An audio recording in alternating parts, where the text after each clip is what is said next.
Hello everyone, कैसे हैं आप लोग। आई होप सब बढ़िया होंगे, मस्त होंगे। पिछली क्लास में हमने कॉम्प्लेक्स का पोलर फॉर्म पढ़ा था और थीटा और आर के बारे में भी जिक्र किया था। हमने थीटा के बारे में बताया था कि थीटा क्या होता है। बोला था हमने कि थीटा होता है आर्ग्यूमेंट या फिर एम्पलीट्यूड। तो आज उसी के बारे में हम थोड़ा सा और आगे पढ़ने वाले हैं। देखिए क्या है, method for finding the principal argument of complex number. मतलब कॉम्प्लेक्स नंबर का प्रिंसिपल आर्ग्यूमेंट फाइंड आउट करने का मेथड हम सीखने वाले हैं आज की क्लास में। चलिए देखते हैं। सबसे पहले आपको यहाँ पे दो चीजें होंगी। पहली कंडीशन होगी कि z अगर एक्सिस पे लाई कर रहा है, या फिर y एक्सिस या फिर x एक्सिस, तो थीटा की वैल्यू क्या होगी। और अगर z एक्स एक्सिस पे या फिर वाई एक्सिस पे लाई ना करके कहीं और लाई कर रहा है तो आपकी थीटा की वैल्यू क्या होगी वो सीखेंगे। अगर तो सबसे पहला जो केस होगा, case first, z equal to a plus i b, z equal to a plus i b, ये अगर लाई कर रहा है आपका एक्सिस पे, z equal to a plus i b lie on the axis, अगर किसी भी एक एक्सिस पे लाई कर रहा है। सपोज करते हैं कि z एक्स एक्सिस पे लाई, सॉरी, अगर z आपको प्योरली रियल और प्योरली इमेजिनरी के बारे में बताया गया है। अगर z की वैल्यू प्योरली रियल है, इसका मतलब कि z equal to only a बचेगा, a बचेगा। अच्छा, इसको हम लिख देते हैं a प्लस आई बी की जगह पे इसको हम लिख देते हैं x प्लस आई वाई। अब इसमें सबसे पहली कंडीशन क्या है, z is purely real. Purely real का मतलब क्या है कि z में केवल क्या बचेगा, x बचेगा, है ना, इमेजिनरी पार्ट होगा ही नहीं। तो ये आपका प्योरली रियल कहलाएगा। प्योरली रियल का मतलब क्या है कि x बचा है और ये x बचा है। कल हमने ये भी बताया था कि इमेजिनरी एक्सिस और रियल एक्सिस कौन से होते हैं, या इमेजिनरी नंबर किस पे रिप्रेजेंट किया जाता है और रियल नंबर को किस पे रिप्रेजेंट किया जाता है। तो आपके रियल नंबर को एक्स एक्सिस पे रिप्रेजेंट किया जाता है। तो अब हम बात करते हैं z is purely real. z अगर प्योरली रियल है तो z इक्वल टू एक्स होगा। चलिए, आपको कल ये डायग्राम बना के सिखाया गया था। वहां पे सपोज करिए आपका p, अच्छा यहाँ पे जो p होगा वो इसी z एक्सिस पे होगा। p क्या होगा, इसी z एक्सिस पे होगा। कल का फिगर आपका क्या था, ये था कि p सपोज करिए यहाँ था, ये आपका p और ये r था। जो आपका कोऑर्डिनेट था r कॉमा थीटा था। थीटा क्या था, ये एंगल था। अब इसी थीटा के बारे में हम चर्चा कर रहे हैं। थीटा क्या है, x एक्सिस से पॉजिटिव x एक्सिस से एंटी क्लॉकवाइज डायरेक्शन में बना हुआ एंगल थीटा या फिर आर्ग्यूमेंट कहलाता है। अब अगर आपका z जो कि आपका यहाँ पे p r कॉमा थीटा है और वहां पे आपको कोऑर्डिनेट रिप्रेजेंट किया गया था p equal to r cos theta, और इसका नाम z इक्वल टू दिया गया था cos theta plus i sine theta, z equal to ये दिया गया था और इसमें p ये पॉइंट था r कॉमा थीटा। कल के क्लास में ये चीज बताई गई थी आपको, उसी से रिलेट करते हुए हम यहाँ पे आपको बता रहे हैं। अगर ये आपका p, यहाँ पे अगर आपको कोऑर्डिनेट निकालना है तो आपका क्या हो जाएगा, x कॉमा जीरो हो जाएगा। x कॉमा जीरो होगा, है ना। अब ये x कॉमा जीरो, क्योंकि आप r कॉमा थीटा वाले फॉर्मेट में पढ़ रहे हैं, तो आपका यहाँ पे जो थीटा की वैल्यू होगी, अगर यहाँ से लाइन ऊपर उठी ही नहीं है तो मतलब लाइन यहीं पे है और आपको थीटा कहाँ से मेजर करना पड़ता है, इसी x एक्सिस से आपको थीटा को मेजरमेंट करना रहता है। तो आपका यहीं पे वो पॉइंट है। आप सपोज करिए, तो जब यहाँ पे इसी पे पॉइंट है और इसी पे ये वाला p पॉइंट भी आके मिल गया है, तो इसका मतलब एंगल तो कुछ बना ही नहीं है, तो एंगल क्या हो जाएगा, जीरो हो जाएगा। तो थीटा की वैल्यू क्या होगी, जीरो होगी। मतलब आपका आर्ग्यूमेंट क्या हो जाएगा, जीरो हो जाएगा। समझ आया।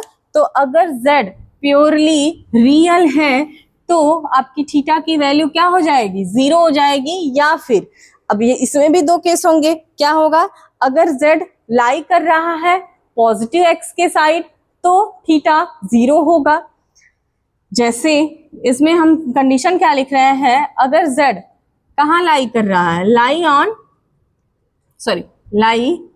On positive side of x axis, अगर पॉजिटिव साइड पे लाई कर रहा है तो थीटा इक्वल टू क्या हो जाएगा, 0 डिग्री।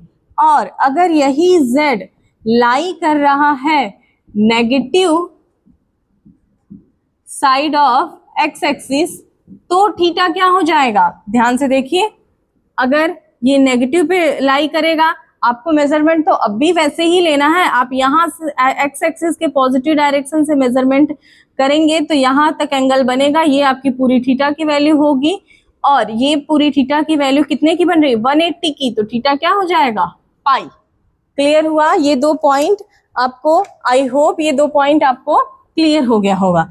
चलिए आगे देखते हैं, आगे क्या है, ये तो अभी हो गया प्योरली रियल को लेके। अब अगर z आपका प्योरली इमेजिनरी हो, z आपका प्योरली इमेजिनरी हो तो क्या होगा,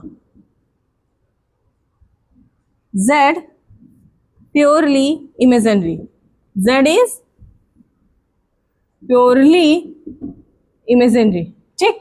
z प्योरली इमेजिनरी, इसका मतलब ये रियल नंबर वाला टर्म नहीं है, मतलब z कुछ इस फॉर्मेट का बचा होगा, है ना, z ये फॉर्मेट में होगा। अब इस फॉर्मेट में केवल i y है, और y कहाँ पे लाई करेगा, y एक्सिस पे लाई करेगा, क्योंकि आपको बताया गया था जो y एक्सिस होती है वो इमेजिनरी नंबर उस पे लाई करता है, कॉम्प्लेक्स नंबर में वो जो y एक्सिस होती है उस पे इमेजिनरी नंबर लाई करता है। अब z प्योरली इमेजिनरी है तो इस कंडीशन में भी दो केस आएगा, क्या, देखिए ध्यान से, और आप ही लोग बताएंगे एंगल क्या होगा। ये आपका x एक्सिस, ये आपका y एक्सिस, और इसी पे आपका सपोज करिए आपका ये जो z है वो यही है। अब आपको निकालना है थीटा, थीटा को मेजरमेंट कहाँ से करते हैं, x एक्सिस के पॉजिटिव डायरेक्शन से एंटी क्लॉकवाइज। तो जब मेजरमेंट करेंगे तो ये आपका ये कितने डिग्री का एंगल बन गया, 90 डिग्री, π/2, ठीक। ये आपका कितने डिग्री का एंगल बन गया, 90 डिग्री, मतलब π/2। तो अगर आप लेते हैं कि z लाई कर रहा है on the positive side of y axis, तो एंगल क्या होगा, π/2, और हम यहीं लिख देते हैं थीटा क्या होगा, थीटा इक्वल टू π/2 हो जाएगा। ये वैल्यू आपको याद रखनी है, ठीक। अगर यही z लाई कर रहा हो नेगेटिव, यही z आपका लाई कर रहा हो negative side of y axis तो थीटा की वैल्यू क्या होगी, चलिए ध्यान से देखते हैं यहाँ पे। अब नेगेटिव मतलब कि यहाँ पे आना पड़ेगा आपको एंगल को कुछ ऐसा बनाना पड़ेगा, मतलब कि ये इतना तो पाई होता है और 90 उसमें और ऐड कर देंगे, सॉरी हाँ, पाई प्लस π/2, इसका मतलब 3π/2 हो जाएगा, ये हो जाएगा। अब आप या तो 3π/2 लिखिए या फिर और दूसरा क्या लिख सकते हैं, सपोज करिए आपका z यहाँ है, या तो 3π/2 लिखिए, और दूसरा क्या लिख सकते हैं, दूसरा यहाँ ध्यान से देखिए जो कि सबसे इजी है, आपको बताया गया है कि थीटा x एक्सिस के पॉजिटिव डायरेक्शन से एंटी क्लॉकवाइज आता है, आप इसको क्लॉकवाइज ले लीजिए। कैसे ले लीजिए, क्लॉकवाइज। जब आप क्लॉकवाइज मेजरमेंट करेंगे तो एंगल तो अब भी π/2 बन रहा है, बिल्कुल बन रहा है, बट आपने क्योंकि क्लॉकवाइज लिया है, बट आपका रूल कहता है एंटी क्लॉकवाइज, तो आप क्या करेंगे, साइन को चेंज कर देंगे, मतलब कि नेगेटिव π/2 हो जाएगा। समझ आया, आपका वैल्यू क्या हो जाएगा, -π/2, ये आपका वैल्यू होगा। अब बोर्ड पे जितनी चीजें लिखी हैं एक बार और हम आपको क्लियर कट समझाते हैं। चलिए देखिए, सबसे पहले आपको प्रिंसिपल आर्ग्यूमेंट फाइंड आउट करना है, प्रिंसिपल आर्ग्यूमेंट फाइंड आउट करना है कॉम्प्लेक्स नंबर का। तो आपने z equal to x plus i y लिया। अब z equal to x plus i y के लिए फर्स्ट केस क्या होता है, सबसे पहला केस क्या होता है कि z लाई कर रहा है किसी भी एक्सीस पे। जब z किसी भी एक्सीस पे लाई कर रहा है तो आपकी कुछ कंडीशन है।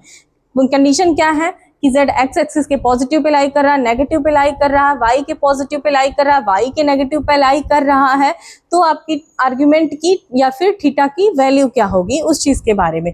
z प्योरली रियल, यहाँ पे एक नया वर्ड अभी आया है, प्योरली रियल। प्योरली रियल के बारे में पीछे डिफाइन किया गया है। तो z इज प्योरली रियल, मतलब कि z में केवल प्योरली रियल वाला टर्म बचेगा, रियल पार्ट बचेगा। जब रियल पार्ट होगा तो वो x एक्सिस पे ही डिनोट किया जाएगा।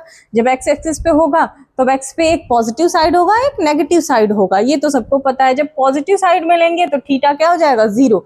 जीरो क्यों हो जाएगा, क्योंकि एंगल को कुछ चला ही नहीं है, जब चला ही नहीं है तो थीटा जीरो हो जाएगा। और जब नेगेटिव पे लेंगे मतलब आपका पूरा एक पाई, मतलब कि 180 का एंगल बन जाएगा, तो थीटा वहां क्या हो जाएगा, पाई हो जाएगा। ठीक, आगे आगे ध्यान से देखिए, हम यहाँ पे आपको समझा रहे हैं। देखिए सारी बातों को हम एक बार फिर से आपको क्लियर कट समझाते हैं। चलिए, ये आपका x एक्सिस, ये पॉजिटिव में और ये नेगेटिव में, ये पॉजिटिव में और ये नेगेटिव में। तो जब पॉजिटिव में रहेगा तो थीटा क्या हो जाएगा, जीरो हो जाएगा। ठीक, थीटा की वैल्यू, सॉरी ऐसे नहीं लिखेंगे इसको, जब z इस पे लाई करेगा तो अब देखिए, जब z इस x एक्सिस पे लाई करेगा तो आपका थीटा क्या हो जाएगा, जीरो हो जाएगा। और जब z यहाँ पे लाई करेगा 180 का एंगल बन जाएगा एक पूरा, मतलब ये वैल्यू थीटा होगी, तो आपका थीटा क्या हो जाएगा, पाई हो जाएगा। जब z यहाँ पे लाई करेगा मतलब y एक्सिस पे लाई करेगा तो आपका एंगल कितने का बन रहा है, 90 डिग्री का, ये आपका थीटा है। और ये एंगल कितने का बन रहा है, पाई बाई 2 का बन रहा है। और अगर z आपका इस पे लाई कर रहा है तो या तो आप यहाँ से मेजरमेंट करिए या फिर यहीं से मेजरमेंट कर लीजिए। अब ये भी एंगल पाई बाई 2 है, बट क्योंकि एंटी क्लॉकवाइज रूल होता है और हमने क्लॉकवाइज मेजरमेंट किया है तो ये साइन क्या हो जाएगा, नेगेटिव हो जाएगा। समझ आया, तो theta equal to minus pi by 2 हो जाएगा, ये मेजरमेंट होगा। और ये अभी आपने फर्स्ट केस पढ़ा है केवल तब के लिए जब z लाई करता है एक्सिस पे, या तो y एक्सिस या फिर z एक्सिस। आई होप इतना आपको क्लियर हो गया होगा। बोर्ड पे जितनी बातें लिखी हुई हैं नोट डाउन करिए। चलिए आगे हम क्या देखते हैं, हमारा फर्स्ट केस हो गया है, case number second. Case number second क्या है आपका, केस नंबर सेकंड है z equal to x plus i y, ये does not lie on any axis. z equal to x plus i y does not lie on any axis. जब किसी भी axis पे लाई नहीं कर रहा हो तो इस केस में क्या होगा। ठीक, जब z equal to x plus i y किसी भी एक्सिस पे लाई नहीं कर रहा है तो उस केस में क्या होगा, उस केस में आपको एक वैल्यू निकालनी होती है अल्फा। उसके बारे में आगे डिटेल करते हैं, उससे पहले हम यहाँ 4 डायग्राम बनाने जा रहे हैं और उसी डायग्राम को आपको बहुत कायदे से समझना है।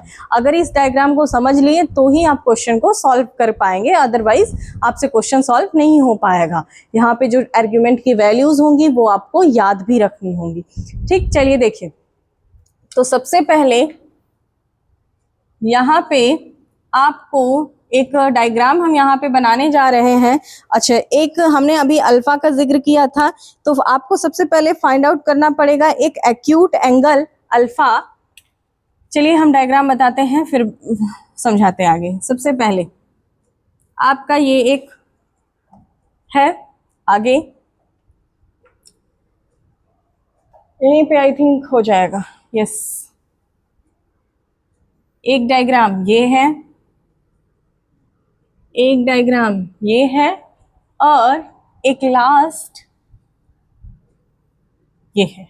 ठीक, आपको 4 डायग्राम बोर्ड पे दिखाई दे रहे हैं। चलिए इसके बारे में थोड़ा समझते हैं। ये आपका x एक्सिस, ये आपका y axis, x dash y dash. ठीक, ये आपके कुछ डायग्राम लिखे। चलिए देखते हैं आपके इस फिगर में। सबसे पहले आप सपोज करिए आपका जो z है, z equal to x plus i y की बात कर रहे हैं, ये z आपका लाई कर रहा है किसमें, फर्स्ट क्वाड्रेंट में। किसमें लाई कर रहा है, फर्स्ट क्वाड्रेंट में लाई कर रहा है। तो आपका ये जो एंगल ये होता है, इसी एंगल को तो हम थीटा बोलते हैं। यही एंगल, इसी को आप क्या लेट कर लीजिए, अल्फा। इस अल्फा को, ये जो थीटा इक्वल टू अल्फा लिया है, ये अल्फा क्या है, एक एक्यूट एंगल है। ठीक, एक एक्यूट एंगल है। यहाँ पे देखिए ध्यान से, और आपको कल की पिछली क्लास में ये बताया भी गया था, यहाँ पे वो पॉइंट P होता है R कॉमा थीटा, है ना, R comma theta. R comma theta P point होता है, क्योंकि आपके पोलर में कोऑर्डिनेट R कॉमा थीटा के फॉर्म में लिए जाते हैं, और आपका इक्वेशन क्या हो जाता है, Z equal to R with in bracket cos theta plus I sine theta. तो यहाँ पे आपका थीटा इक्वल टू अल्फा होगा, मतलब आपका आर्ग्यूमेंट Z क्या हो जाएगा, अल्फा हो जाएगा। आर्ग्यूमेंट Z को ही थीटा बोलते हैं, मतलब थीटा इक्वल टू वैल्यू क्या हो जाएगी, अल्फा हो जाएगी। ये आपका यहाँ से निकल के आएगा। चलिए आगे देखते हैं। यहाँ तो फर्स्ट क्वाड्रेंट पे लाई कर रहा था। ये आपका x axis, y axis, x dash और वाई डैश ऐसे बना हुआ है। ठीक, अब ऐसे बना हुआ है, आगे हम इसके बारे में देखते हैं। सपोज करिए आपका ये पॉइंट P लाई कर रहा है सेकेंड क्वाड्रेंट में।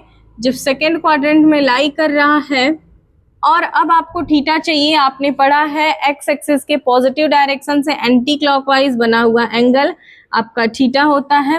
अब ये थीटा वैल्यू क्या है, ये निकालना है। ध्यान से देखिए, आपका ये पूरा एंगल पाई होता है, ये पूरा एंगल क्या होता है, पाई होता है, ये आपको पता है। इस एंगल को, ये एंगल, ये जो एंगल है, इसको आप क्या सपोज करेंगे, अल्फा सपोज करेंगे। समझ आया, क्या सपोज करेंगे, इस एंगल को अल्फा सपोज करेंगे। अब अगर पाई में से अल्फा को निकाल देंगे तो आपको ये थीटा मिल जाएगा। मतलब आपका जो आर्ग्यूमेंट Z होगा वो क्या हो जाएगा, पाई माइनस अल्फा। मतलब थीटा की वैल्यू क्या हो जाएगी, पाई माइनस अल्फा। दूसरा फॉर्मूला आपका ये निकल के आया जब आपका Z सेकेंड क्वाड्रेंट में लाई करेगा, उस केस में। देखिए ध्यान से, आपने इसको एंगल को अल्फा लिया है और ये पूरा एंगल पाई था। पाई में से अल्फा को जब निकालेंगे तो आपका कितना बचेगा, केवल ये वाला एंगल बचेगा, जिसको आपने क्या नाम दिया है, थीटा नाम दिया है। तो थीटा इक्वल टू क्या हो जाएगा, पाई माइनस अल्फा। पाई में से अल्फा को निकाल देना। ठीक, आई थिंक इतना आपको क्लियर हो गया होगा। चलिए आगे देखते हैं।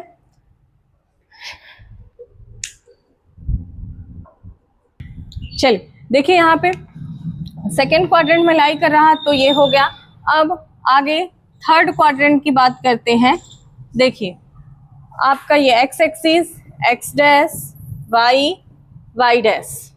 अब सपोज करिए आपका पॉइंट Z यहाँ पे लाई कर रहा है।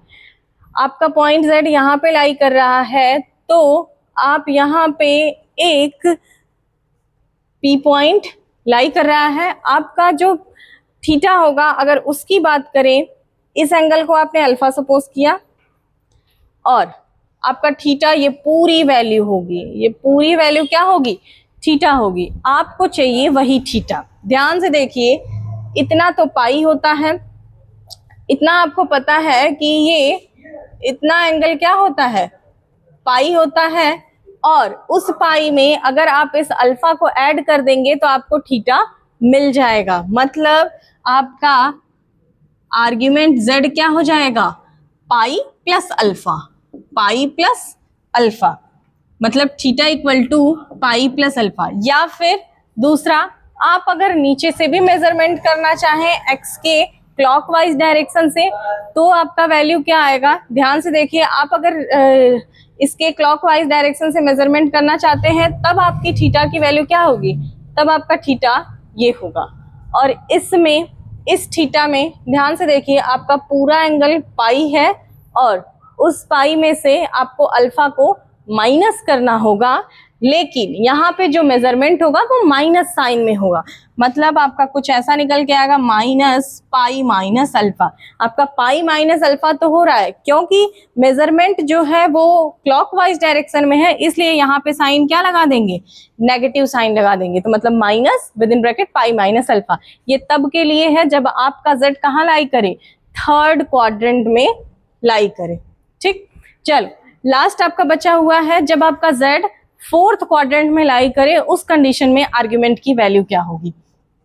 चलिए देखते हैं। सपोज करिए आपका ये पॉइंट P यहाँ है और आपका Z इसी फोर्थ क्वाड्रेंट में लाई कर रहा है, तो आपका थीटा क्या होगा। ये आपका x एक्सिस है, x डैश, y एक्सिस और y डैश ये है, और इस एंगल को आप क्या सपोज करते हैं, अल्फा सपोज करते हैं। ठीक, ये आपका अल्फा है। अब आपको थीटा चाहिए, थीटा, अच्छा यही अल्फा आप लेते हैं और आपका थीटा भी तो यही होता है।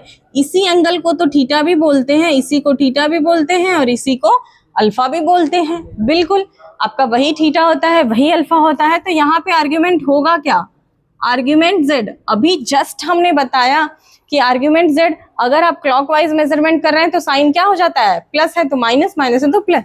आपका थीटा क्या हो जाएगा, माइनस अल्फा हो जाएगा। क्यों माइनस अल्फा, क्योंकि आप मेजरमेंट क्लॉकवाइज डायरेक्शन में कर रहे हैं। तो थीटा इक्वल टू क्या हो जाएगा, माइनस अल्फा। ये आपकी वैल्यू निकल के आएगी। यहाँ पे ये वैल्यू थी। आई थिंक आपको थीटा कैसे निकालना है ये क्लियर हो गया होगा। फर्स्ट क्वाड्रेंट के लिए theta equal to alpha, second quadrant के लिए theta equal to pi minus alpha, third quadrant के लिए theta equal to pi plus alpha, and fourth quadrant के लिए सबसे easy theta equal to minus alpha. अब बोर्ड पे जितनी चीजें हैं ध्यान से देखिए। आई होप इतना आपको क्लियर हो गया। अब थोड़ी सी अल्फा के बारे में बात कर लेते हैं, क्योंकि आपको अल्फा कहाँ से मिलेगा ये चीज जानना है। यहाँ ध्यान से देखिए, अगर इस डायग्राम की हम बात करें, आपको पता है थीटा इक्वल टू अल्फा है, इस डायग्राम की बात करें तो आप इस P पॉइंट से एक परपेंडिकुलर x एक्सिस पे ड्रॉ करिए। P पॉइंट से एक परपेंडिकुलर x एक्सिस पे ड्रॉ करिए। देखिए इधर 90 डिग्री के सामने का एंगल क्या होता है, हाइपोटेनस होता है। 90 डिग्री के सामने का एंगल हाइपोटेनस होता है। जो एंगल आपको फाइंड आउट करना होता है उसके सामने का जो वैल्यू होता है वो परपेंडिकुलर होता है, और जो बच गया वो बेस होता है। अब आपको पता है आपको क्या चाहिए, आपको ये थीटा चाहिए, मतलब जिस एंगल को आपको फाइंड आउट करना है उसके सामने वाला वैल्यू परपेंडिकुलर होता है। अब आपको ये थीटा चाहिए। अब इस थीटा को निकालने के लिए आप क्या अप्लाई करने वाले हैं, हम अप्लाई करने वाले हैं यहाँ पे tan, थीटा ही तो अल्फा है तो आप लिख दीजिए tan अल्फा। वैल्यू क्या होगी, आपकी वैल्यू होगी imaginary of z upon real of z। क्या हमने बोला, imaginary of z upon real of z। ये आपका tan अल्फा एक्यूट एंगल की वैल्यू होगी। क्या लिखा है, imaginary of z upon real of z। इस tan अल्फा को अप्लाई करके आप अल्फा की यहाँ से वैल्यू निकालेंगे। अब आपको अल्फा चाहिए तो आप tan को उधर ट्रांसफर कर दीजिए, tan इनवर्स हो जाएगा। ठीक, आई थिंक इतना आपको क्लियर हो गया होगा।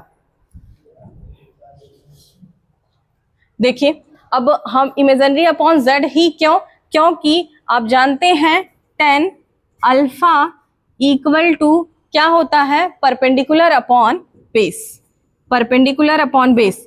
तो जब परपेंडिकुलर अपॉन बेस में परपेंडिकुलर आपका ये वैल्यू है और ये वैल्यू, ये जो वैल्यू आपको दिख रही है वो y एक्सिस के पैरेलल है। तो जो y एक्सिस के पैरेलल है मतलब, और y एक्सिस पे क्या होता है, इमेजिनरी ऑफ z होता है, इसलिए ऊपर क्या हो जाएगा, इमेजिनरी ऑफ z हो जाएगा। और ये जो वैल्यू देख रहे हैं आप, ये वैल्यू तो x एक्सिस पे ही है, x एक्सिस के पैरेलल भी बोला जाता है, x एक्सिस पे ही है, कोइंसाइड कर रही है x एक्सिस पे। तो ये वैल्यू आपकी x एक्सिस पे है और x एक्सिस पे किसको रिप्रेजेंट करते हैं, रियल पार्ट ऑफ z को रिप्रेजेंट करते हैं। तो आपका नीचे क्या हो जाएगा, रियल पार्ट ऑफ z हो जाएगा। वहीं से ये फॉर्मूला निकल के आता है। आई थिंक आपको आज की क्लास में जितना भी बताया गया है मेथड फाइंड आउट करने का, प्रिंसिपल आर्ग्यूमेंट फाइंड आउट करने का, जितना भी मेथड आपको बताया गया, आई थिंक इतना आपको क्लियर हो गया होगा। अब इसी पे बेस्ड एक छोटा सा क्वेश्चन हम लगाएंगे और फिर क्लास को एंड करेंगे। जितने बोर्ड पे चीजें लिखी है फटाफट से इसको नोट डाउन कर लीजिए। चलिए देखते हैं एक क्वेश्चन जो अभी पढ़ा है उसी पे एक छोटा सा क्वेश्चन है, convert complex number into polar form. आपका कॉम्प्लेक्स नंबर दिया हुआ है, उसको कन्वर्ट करना है पोलर फॉर्म में, लेकिन वो कॉम्प्लेक्स नंबर किस फॉर्म में दिया होगा? कार्टेशियन, जो पीछे आप पढ़ के आए हुए हैं उस फॉर्म में। कॉम्प्लेक्स का जनरल फॉर्मेट a+ib फॉर्मेट में दिया हुआ है। यहाँ देखिए आपका z = 3 गिवन है, इसको आप लिख सकते हैं 3 + 0 × आयोटा। अब ध्यान से देखिए आपका वो उस फॉर्मेट में है, z = a+ib फॉर्मेट में ये दिखाई दे रहा है 3 + 0 आयोटा। यहाँ पे रियल पार्ट 3 है और इमेजिनरी पार्ट 0 है। अब आपको इसको कन्वर्ट किस में करना है? पोलर फॉर्म में।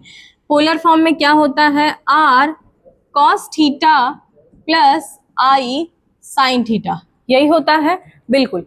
अब इस फॉर्मूले में आपको क्या मिल रहा है? r और थीटा मिल रहा है। तो सबसे पहले इसको पोलर में कन्वर्ट करने के लिए आपको ये r और थीटा की वैल्यू निकालनी होगी। चलिए फटाफट से r और थीटा की वैल्यू निकाल लेते हैं।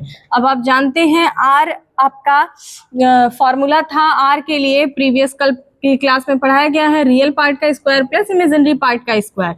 यहाँ पे आपका था x² + y² रूट के अंदर। यहाँ पे x की वैल्यू 3 है, मतलब 9 + 0 का स्क्वायर 0। आपकी r की वैल्यू क्या निकल के आई? 3 निकल के आई। आपकी r की वैल्यू 3 निकल के आई। अब यहाँ पे बात कर लेते हैं थीटा की। थीटा की बात करें तो जो अभी जस्ट पढ़ा है उसी के बारे में बात करेंगे। यहाँ ध्यान से देखिए आपका z = 3 + 0 आयोटा है। तो यहाँ पे x और y का कोऑर्डिनेट क्या है? x का कोऑर्डिनेट 3 है और y का कोऑर्डिनेट क्या है? 0 है। आप यहाँ पे लिखेंगे क्या कि z = represent the point z = 3 + 0 iota is z = 3 + 0 iota is represent the point.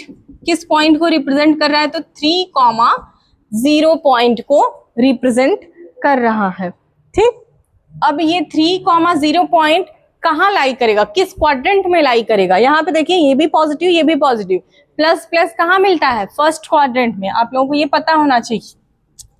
इसमें प्लस प्लस होता है और इसमें माइनस प्लस होता है और इसमें माइनस माइनस होता है और इसमें प्लस माइनस होता है। ये याद रहे, बिना इसके ये इसको पता नहीं कर पाएंगे आप। तो 3 + 3, 0 ये आपका एक्चुअल में फर्स्ट क्वाड्रेंट में तो लाई कर ही रहा है, लेकिन यहाँ पे y की वैल्यू क्या है? 0 है। इसका मतलब ये लाई कहाँ कर रहा है? x एक्सिस पे लाई कर रहा है, which is lie on the x axis, क्योंकि y क्वाड्रेंट क्या है? 0 है।